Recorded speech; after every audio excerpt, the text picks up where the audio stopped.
I am Dyana Rozay, and I bring a unique commentary to your favorite reality TV shows and whatever is popping on social media. If you are not a subscriber, please become one.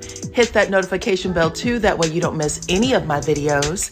I go by Dyana Rozay on all platforms, and I appreciate every single one of y'all for rocking with me.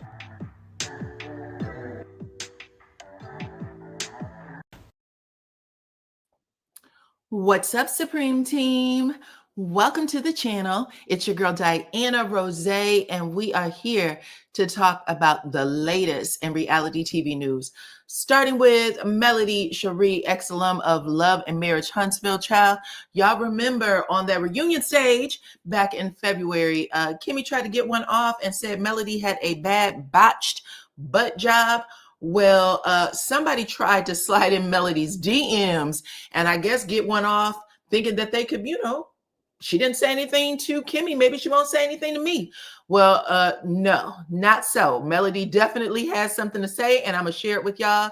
We are also going to talk about Kelli from Real Housewives of Atlanta. She is a real interesting character on the show. I like her. I do. I like her a lot. She has been sharing information about her ex-husband, because he is her ex-husband now, saying that he had taken $500,000 out their bank account, barely pays child support. She had to get a restraining order on him because he threatened to unalive her. All the things, you guys. Well, I got the latest because, like I said, they are divorced now. And child, I done found the mug shot of, is his name Chavallo Farrell. So we're going to talk all about it. I'm going to catch y'all up, okay?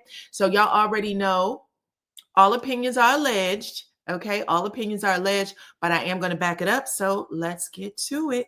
Let's get to it. We're going to start with Kelli first because, yeah, she got a little bit of a story. This is interesting. I have all of the divorce settlement, okay? I'm looking at the documents. So here we go. Now, I already told y'all that the man was locked up. This was actually last year. He got locked up on August 7th, and he stayed in the Pokey over there in Rockdale County, Georgia, all the way through the 14th. He was in arrears, almost $15K in child support, okay? $14,889.99. When Kelli said that he didn't want to contribute to anything that had to do with the kids, she sounds like she might be right, okay? Because it wasn't like he didn't have it. He stole $500,000 out the account. And oh my goodness. So anyway, he sat in jail for 2 weeks until he paid it. The judge said, until you pay, until you do right by Kelli, ain't nothing in your life going to go right. Okay, so let's put that up there first. So after that, that was in August of 2024. In September 23rd of 2024, that is when the judge actually signed off on the divorce decree. So they were officially divorced on that point, okay, on that day. So let's talk about the rest of it. This is what was decided by the judge. This is a part of their actual divorce paperwork. The parties have been ordered to share joint legal custody. Kelli was awarded primary custody, though, and she has the rights to make decisions about the children's education and non-emergency health care. So Kelli has 4 kids. Her oldest is from a previous relationship, and the 3, I think she has twins and another daughter. The middle child belongs to her and Chavallo, okay? Now, she already talked about how all 3 of the children she has with Chavallo has brittle bone disease, but she does not have any say-so about that part of the healthcare. It is non-emergency. Everything else requires the father's approval, okay? Because he is actually responsible for maintaining healthcare on the children. So, geez, that is a lot, right? So talk to me in the comments. Let me know what y'all think. Because right now he's already shown himself irresponsible with his children's health if he's not willing to pay child support. Even though he is thrown in the pen, you still have to do right, right? So he is entitled to visitation with the children. He will move forward with paying $3,991 per month in child support, maintain health insurance, which is an absolute necessity for their children.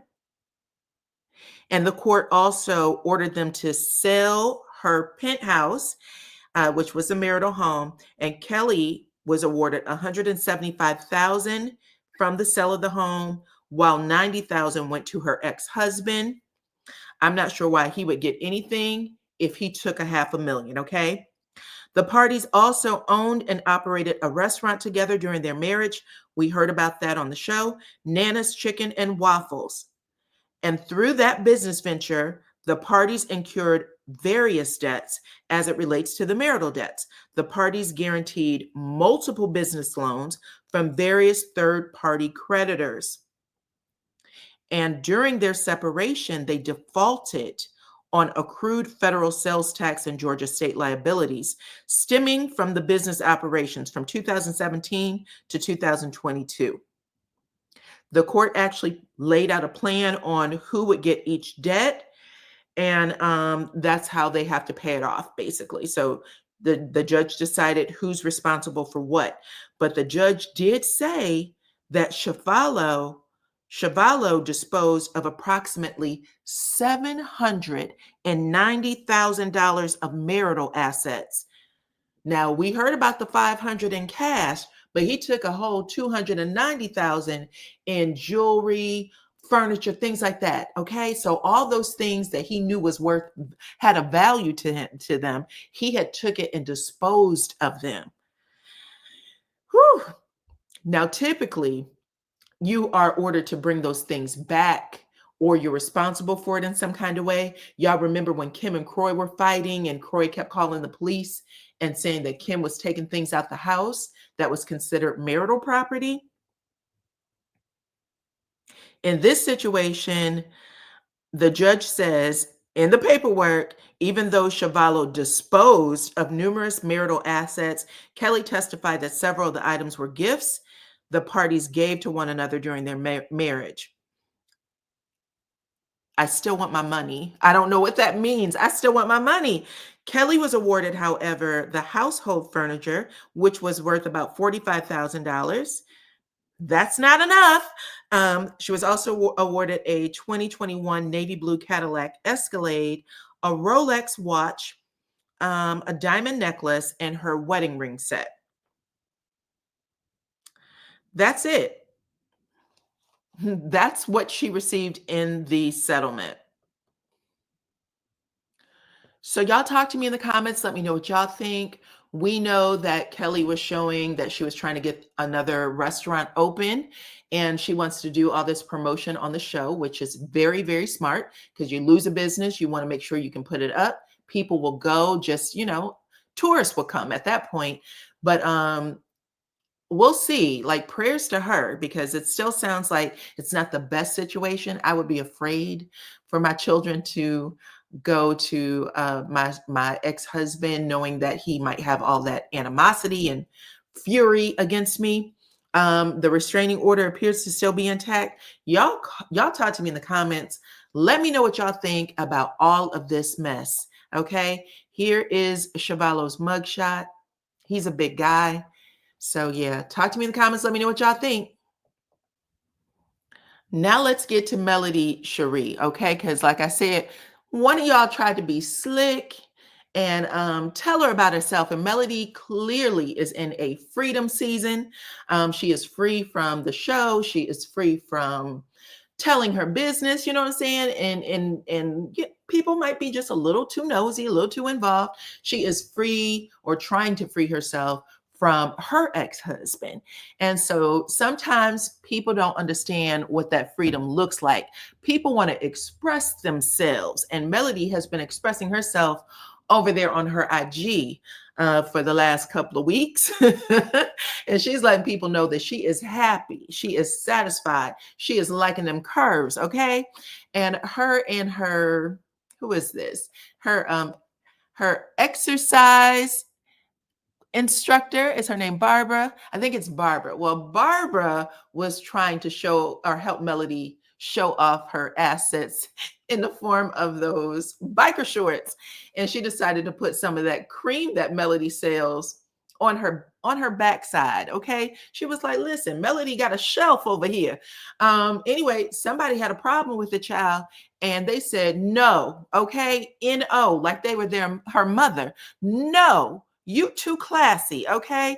And then literally put a yawn emoji up, girl. Anyway, y'all, okay, because it could be girls and guys. My apologies. All of y'all, the Supreme team. That was a bold move with the yawn emoji. Anyway, Melody responded, nah, I like to have fun too, hun. You too serious, okay? And then she doubled back and she said, not only are you too serious, but bitch, you blocked as of right now. So I think that yawn emoji escaped her at first, but then she made a whole post, an example out of this person and said, how you get blocked, okay? Listen, if you tight, and tight is in all caps, you might not want to come over here and be brave enough to DM or leave a negative comment. I don't let people put me in a box. Sorry, not sorry. I can throw on lingerie and be sexy, a business suit, and run several multi-million-dollar businesses, a gym outfit, and play magic school bus for my kids. And the list goes on. So there you have it. Hashtag loosen up, hashtag geesh. Well, she made it cute at the end, child. But listen, people gotta look at the big picture and stop trying to control every little moment that is happening with people y'all don't know. Oh my goodness. Anyway, y'all can talk to me in the comments. Do y'all agree with this? Do you agree with the person who told Melody she's too classy? Okay, we tired of all the twerking and the Birkin and all that. Or do you agree with Mel? Hell, let me live. Let me live. Okay. Don't play me. Y'all ain't Kimmy. Y'all don't get to tell me what to do. All right. Talk to me in the comments. Let me know what y'all think about it. And yeah, I will see y'all on the next one. Okay. Before y'all go, though, hit that like button, share the video, please, and thank you.